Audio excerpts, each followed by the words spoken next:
Você, instrumentador, que já passou pela pressão pela perfeição, fica aqui com a gente hoje nesse episódio, que vamos desenvolver esse tema junto com a Monique. E vamos dar início a esse podcast falando sobre a cultura da perfeição. Tema interessantíssimo e para quem tá começando, eu acho que vai dar um pulo, né? Posso falar assim?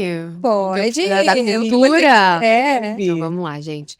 Bom, a cultura brasileira, eu digo que ela tem o famoso jeitinho, né? De lidar com as coisas. A gente tá sempre dando um jeitinho.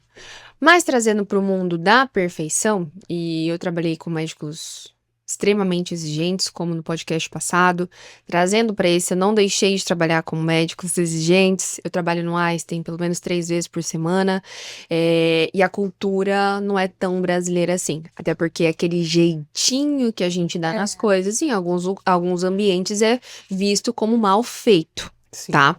E eu queria trazer um pouquinho da cultura americana aqui para vocês, que é: precisa ter regras, precisa ter fluxo e cada um tem que saber o seu papel e executar aquilo muito bem. Mas, não que eu não possa fazer o do colega, se acaso eu tiver tempo. Mas a tua função você tem que executar de uma forma clara e objetiva. E é o que eu falo de básico bem feito. A gente tá também se preocupando muito com detalhe, a forminha de fazer e deixando de fazer o essencial. Então, na sua instrumentação, você tem que ser muito boa naquilo. Então, a técnica que eu digo, a sua mesa tem que estar excelente. Você passar o instrumento para o cirurgião tem que ser excelente, tem que ser da forma que ele gosta. Eu tenho um cirurgião que gosta que eu bato com muita força o instrumento na mão dele. Então, a gente vai pegando a cultura também de quem a gente trabalha. E o meu chefe trazendo essa cultura americana para cá, cada vez mais a gente sabe, a partir do momento que eu piso no hospital, a gente sabe exatamente o que tem que ser feito. Agora, eu tenho instrumentador, que eu conheço, acho que vocês conhecem também, que não sabe o que vai ter amanhã, o jeito que vai chegar, a roupa que vai ir, ai, deixa, amanhã eu resolvo, amanhã eu faço. E aí vai procrastinando o sucesso dela, né, gente? Sem dúvida. Falando de sucesso, né? E o meu curso fala instrumentadores cirúrgicos de sucesso. Mas o sucesso ele é muito individual.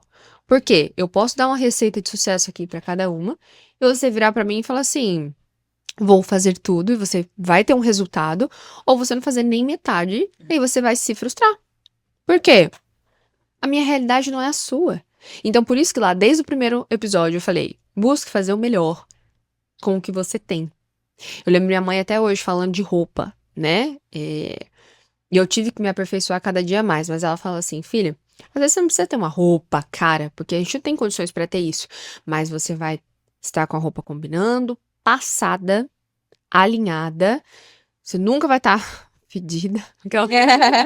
Eu vou falar aqui, porque é isso, gente. Às vezes eu conheço pessoa que não passa desodorante, não passa perfume. Isso pra mim é básico, bem feito, sabe? O cabelo tá daquele jeito, chega, parece que acabou de acordar. Agora fica mais leva nas costas e vai pro hospital, né? Já vi gente chegando de chinelo também, assim, dentro do Rasteirinha. E é um meio de comunicação, eu acredito muito nisso, né? Eu li um livro, O Poder Sem Limite, do Anthony Robbins, que ele fala muito sobre isso. Que como você se veste é um meio de comunicação. A comunicação é o nosso maior poder. E como que você está se comunicando com as pessoas? Se comunicando no seu olhar, na sua vestimenta, as pessoas analisam. Por mais que a gente não aceite, a gente compra pelo que a gente vê. Sim. Se você tem um bolo que tá ali pequenininho, como que se fala? Solado, e tem outro com uma cobertura bem atrativa, bonito, fofinho, é óbvio que você vai escolher o outro bolo. Então é a mesma coisa, gente. Se a gente tá num meio onde. Como que os médicos se vestem, né? Como que eles estão? Eles estão sempre muito bem alinhados, com uma roupa bem adequada pro. Como que eu vou chegar no hospital de rasteirinha, de shortinho, de decote? Não existe isso. Isso não tá alinhado com o propósito, com os valores daquela equipe, né? E ele já dizia Darwin, eu sempre gosto dessa frase. A espécie que não consegue se adaptar a um ambiente, ela é excluída.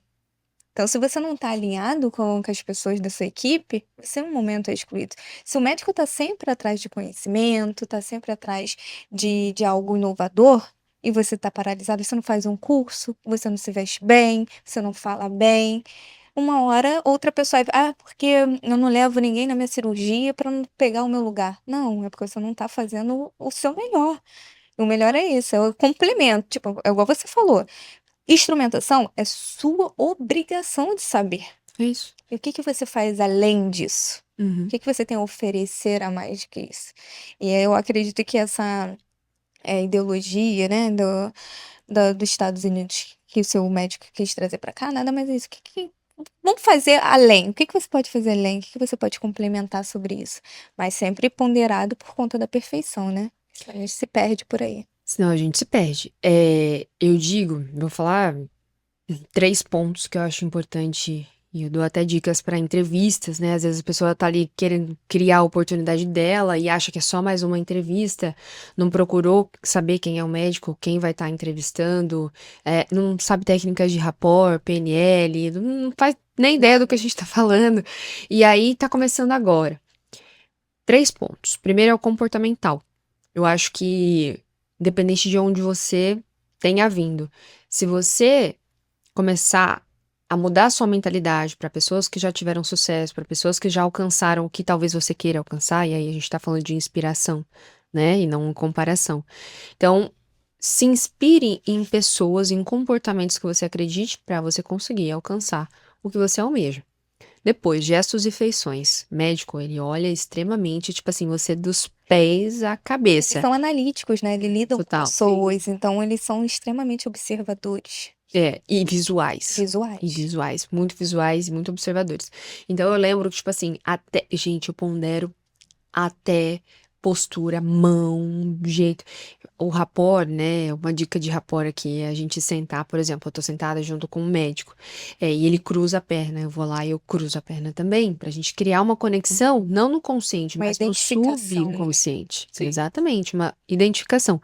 Então, sabe quando você tá na cirurgia, às vezes a gente tá cansada, às vezes a gente não sabe e não quer transparecer aquilo, mas a nossa feição, sim, sabe aquela viradinha de olho, aquela assim, ó, bufadinha. Nossa, isso acabava. Quando eu era imatura, assim, meu médico falava, eu já sei o jeito que você tá por causa disso aí. Isso aí não vai resolver nada, não, viu? Isso aí só me faz desgostar de você. E aí eu comecei a entender que isso era muito importante. Então, comunicação, gestos e feições, vestimenta, gente. Cada dia mais a gente tá vendo que a vestimenta, ela te coloca em outros lugares, que nem a gente tava falando, né? Não me convidaram pra estar nessa mesa, mas eu peguei meu banquinho e sentei aqui porque, deixa eu analisar o que eu não estou vivendo, mas o que eu tô almejando. Pode ser que eu não tenha chegado, mas eu vou chegar. E isso é sobre mentalidade. Então, o instrumentador que tá hoje em dia iniciando na instrumentação, tá falhando no básico bem feito e não tá dando importância para esses assuntos que a gente tá falando aqui. Comportamental, vestimenta, gestos e feições. Tá todo mundo tipo assim, megeira. Lógico que eu posso Tentar fazer o meu. A gente escuta muito isso nos corredores. E aí, Pode fazer o meu. e não sabe por que você ganha mais. Sim. Olha você e fala e acha que é médica. Mas é mais fácil criticar, né? Do que realmente você chegar e tentar fazer a diferença. Dificilmente você vai criticar alguém que não esteja fazendo nada. Sim. Então, Mas aproveitando esse gancho, né, do tema perfeição, qual o impacto que você acha que tem isso na saúde mental? Vamos lá, a gente falou no episódio passado sobre cobranças. Acho que você tem que voltar lá, inclusive, para ver esse episódio, tá? A perfeição, ela tem uma exigência, assim, fora do normal, né?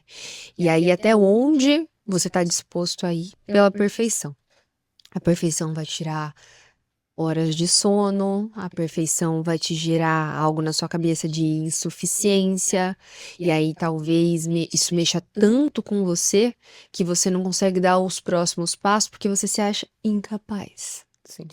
Olha só, né? A gente tá falando do perfeito pro imperfeito. exato. Então a gente só tem que olhar pra isso tudo e analisar o que a gente tá vivendo, de que forma que a gente tá vivendo, porque se eu tiver sem objetivo, eu vou cair nesse limbo que a gente fala. Eu vou cair pro negativo. Lembra? A gente é muito mais negativo. Então eu vou trazer pra tristeza, vou falar, "Ai, será que eu não consigo? Será que eu sou burro?" Quantas vezes, né? A gente fala. Porque o médico ele tá ali, te pedindo, te pedindo, te pedindo, que você tem que ser mais, você tem que fazer mais. E aí você vai lá e não sabe como é que você vai sair daquilo. E aí sua cabeça, gente, cai no negativo e a gente realmente. E aí vem a comunicação interna, né? O que você Sim. tá falando pra você próprio todos os dias, Uhum. quando você erra. Porque normalmente a gente dá muito mais ênfase, a gente gasta muito mais energia com algo negativo. Não sei se você já percebeu isso. A gente fica remoendo aquilo diariamente. Ai, como que eu errei? Por que eu errei? Onde eu errei? Enfim, você dá muito mais celebridade para algo negativo. Mas quando você acerta, dificilmente você É. celebra por algo bom. Exato. Então, o seu corpo entende, sua mente entende que quando você erra, as células trabalham muito mais dentro de você gera endorfina ali. Mas quando algo bom acontece, é só mais um dia comum. Então, quando a gente faz algo bom, pelo menos eu tenho esse hábito, quando alguma coisa muito boa acontece, eu celebro dentro de casa. Eu boto música. Eu falo, guys, eu falo que eu tenho uma playlist de rica. Eu boto minha música de rica, eu abro um vinho, eu celebro na mesma Ótimo. potência. É sério. Mas celebrar as pequenas conquistas são bem importantes até para te motivar para a próxima. Pra motivar Sim. pra próxima. Exatamente. E É quando algo enriquecedor, né? Porque a gente gasta tanta energia, direciona tanta energia para algo ruim, por que eu não vou direcionar também para algo bom? Uhum. E aí você diminui essa cobrança. Você pondera essa cobrança essa parte da perfeição. Você começa a aceitar, não, tá tudo bem, eu errei. Não vou cometer o mesmo erro, vou Sim. aprender com ele. E próximo. Mas ninguém, assim, a maioria das pessoas não estão no nível de identificar isso. Exatamente. Isso se Mas chama a gente autoconhecimento. Exatamente, isso que eu ia falar agora. Entendeu? Isso é Eu o me conheço. autoconhecimento. Eu sei quando eu tô indo pra esse negativo. O que eu já faço? A minha rotina pra sair do negativo. Exatamente. É assim, ó, é automático. E quem não se conhece tá entrando agora, tá vivendo vários desafios no dia a dia, né? E fala, mas inteligência emocional? Ah, mas pra quê? Essas coisas. Mas imagina, comportamento, eu tenho que ser quem eu sou. Tá bom. Você que Então, vai gerar o seu aceite- resultado. Então, aceite a vida que você tem. Eu, quando escuto essa frase, porque eu sou assim. E eu falo, é Síndrome assim, Gabriela, né? síndrome da Gabriela. Nasci assim, cresci assim, precisa morrer assim? Não. As pessoas evoluem, né? Eu acho que a essência do ser humano é exatamente essa, a evolução, né? Gente, em algum momento da vida, você tem que se sentir incomodado. Você vai se sentir incomodado. Porque não é do ser humano. Ai, aqui tá bom, aqui tá legal. Não é possível que você esteja nessa situação e esteja, tipo assim, contente com o seu financeiro, contente com o seu relacionamento, contente com várias coisas que você acredita na sua vida. É exatamente, que eu tava até conversando com um familiar sobre isso, né? Porque aconteceu uma conversa e falaram que, mas você não sonha muito alto, não? Você não pensa assim, que de repente não pode alcançar lá, mas eu vou tentar, eu vou pensar de uma forma positiva, que se realmente não foi, vai de encontro a tudo que a gente já falou nos outros episódios, né?